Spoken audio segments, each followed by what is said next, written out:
Hello friends, welcome to my channel. If you're new, you're very welcome. My name is Anita, and if you haven't subscribed, kindly subscribe to help this channel grow and to also get notified each and every week I upload new tutorial on my channel. So today we're going to be making this cowl neck. It was requested by one of my subscribers. So if you want to know how I do this, keep on watching.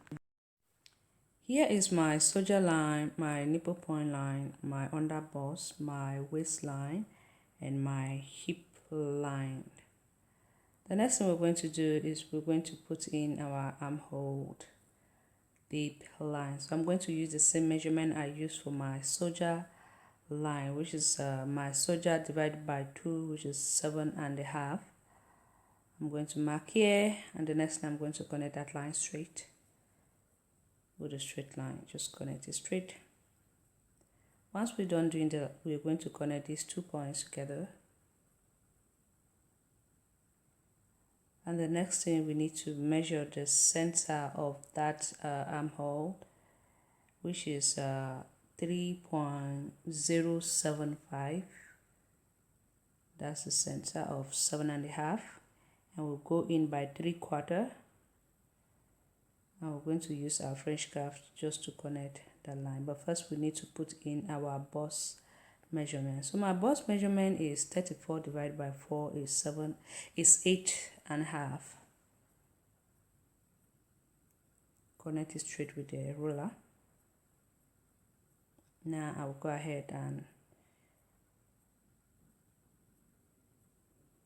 cuff my armhole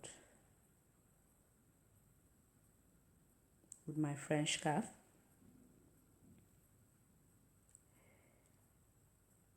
So now we're simply going to put in my waist measurement. That's my waist measurement is 28 divided by 4 is 7,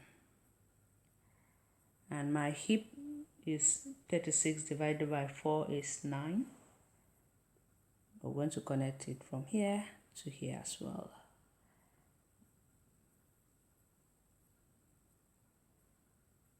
Connect it. I'm going to use this pan curve ruler curve to curve it, okay, to connect it here. I'm going to turn it like this.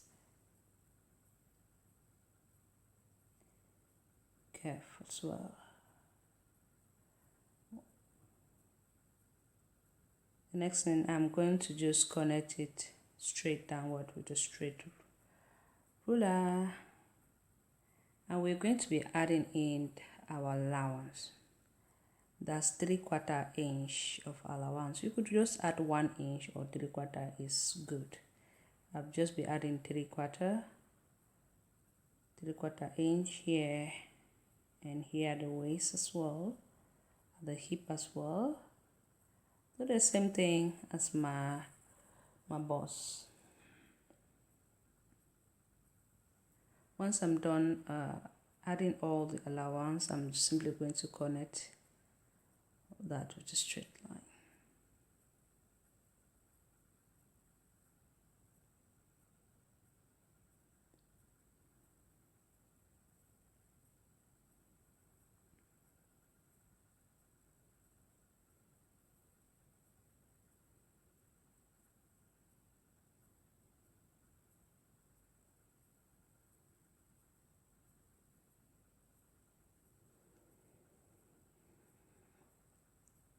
So I'm going to curve the armhole as well. Now we have already our allowance included. The next thing we're going to do, the center where we mark our armhole, we're going to connect this line straight like so, and we're going to cut it.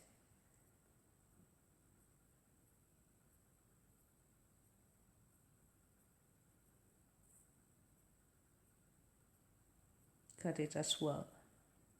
Once we're done cutting it, we're going to separate the front from the back pattern so we can work on the front pattern.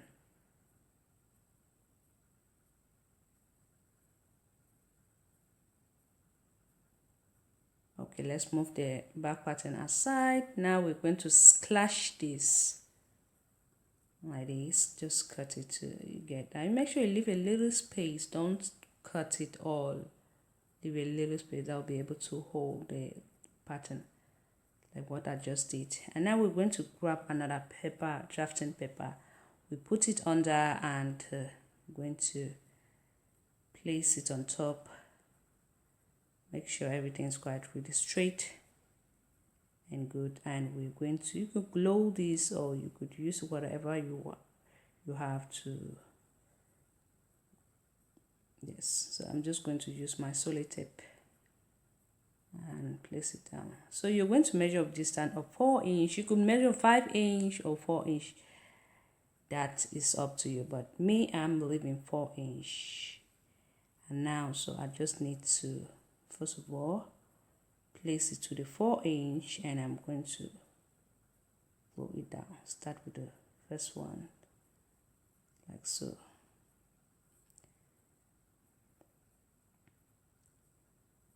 This tutorial was actually requested by one of my subscribers. I hope she will be happy of doing this. So just take your time. Make sure, because the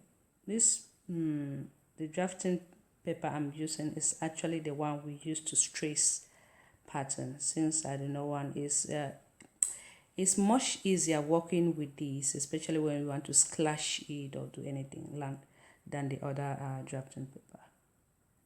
So we just connect the line straight, and now we're going to fold in here, making sure everything is well placed, like this. Once we're done folding, we're going to come here. We'll measure 2 inch upward, like so. From your armhole to here, we mark it. I'm going to turn it and cut to get to the 2 inch where we mark. We stop there.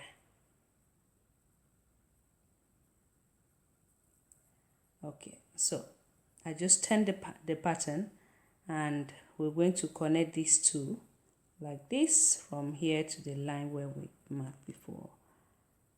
And we're going to cut that.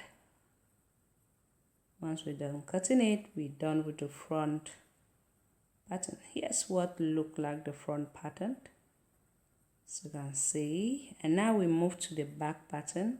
We're simply going to cut this top part because we don't need it since it's the back pattern.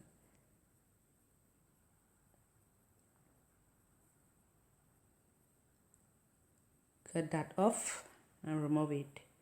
I'm going to throw that away because we don't need that. And once we're done doing this, we're simply going to place the pattern on our fabric, and you cut. Okay, remember this the fabric I'm using is, we are not going to use a zip, so my fabric is a little bit stretchy. I'm using that's silly, how do they call it, silly satin or satin fabric, you could call it. And we're going to place it and cut that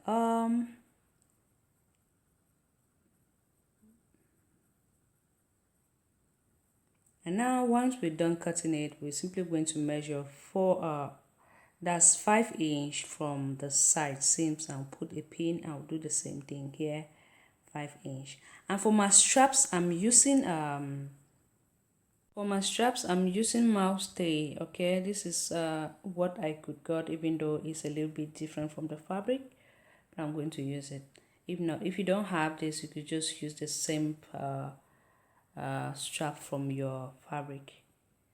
And someone was asking me how long is supposed to be the straps. I just measure my bra straps, and I cut the same thing with this one of the dress. So we're going to pin this top together. This is the lining for the back side, and we're going to stitch that.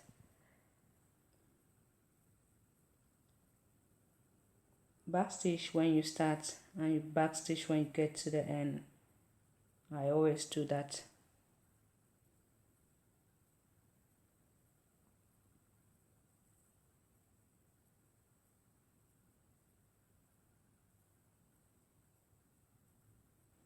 put as much pains as you can if you're a beginner, okay?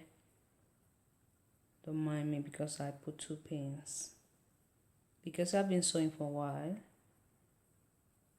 And now we're simply going to trim the excess, and we're going to take it to the iron board and press it flat.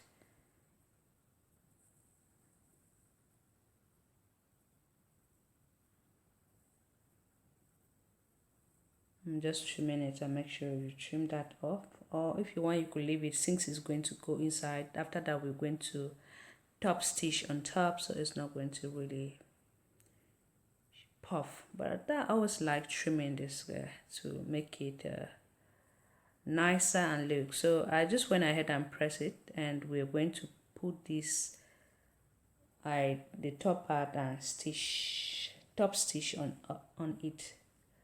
Okay,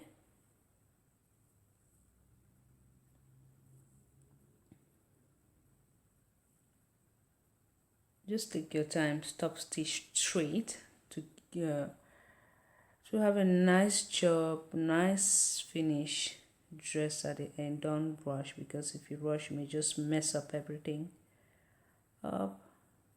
Taking your time, you have a neat job at the end and you'll be happy.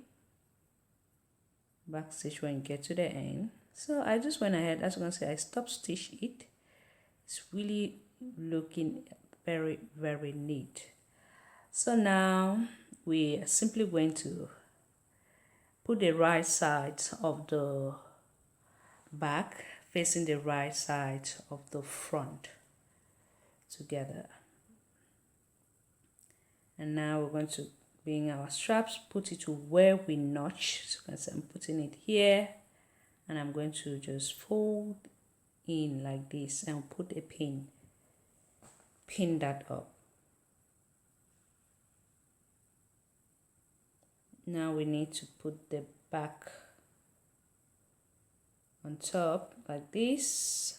Make sure everything is quite really at the right place, and we're going to put this on top like so.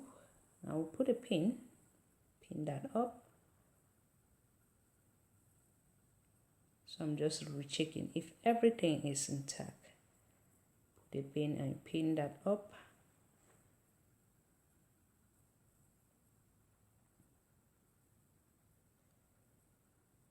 Just gonna pin that here. I'm going to do this, pin it at the downer part as well. Just make sure everything is quite really straight. As you can see, the front part is a little bit longer than the back, but I'm going to trim the downer part later. I'm going to just pin as I did to the front. So you can see here we're going to just pin there. You really need to put much pins, okay? Don't mind me because I put few pins because I could at least adjust them when I'm sewing. Just go ahead and stitch. Remember, we left about 3/4 inch of allowance, so you're supposed to stitch at least 1/2 inch of allowance, okay? And you could actually make the pattern a little, if you want it to be loose on you, just go ahead and make the increase about 2 inch, but mine is not going to be too loose on me. Simply going to stitch that. When you get to the end, you back stitch always. I always say, you see what I was telling you, that I wouldn't put enough in because I'm actually adjusting it when I'm sewing. But if you're a beginner, you need to put as much pins as you can. So we're going to do the same thing with the other side. And we just did the same thing with the other side, and we'll remove our pins. I'm going to hem the downer part of the dress, and you could go ahead and overlock this if you want to. See, trim that off, trim this up, and we hem the downer part of the dress. So you're simply going to fold 1/2 inch and 1/2 inch you stitch. I'm going to stitch that and show you guys the finished look. So here is what it looked like. The dress is really so beautiful and it came up professionally. I didn't even overlook that, but I can still do that later. Look at what it looked like.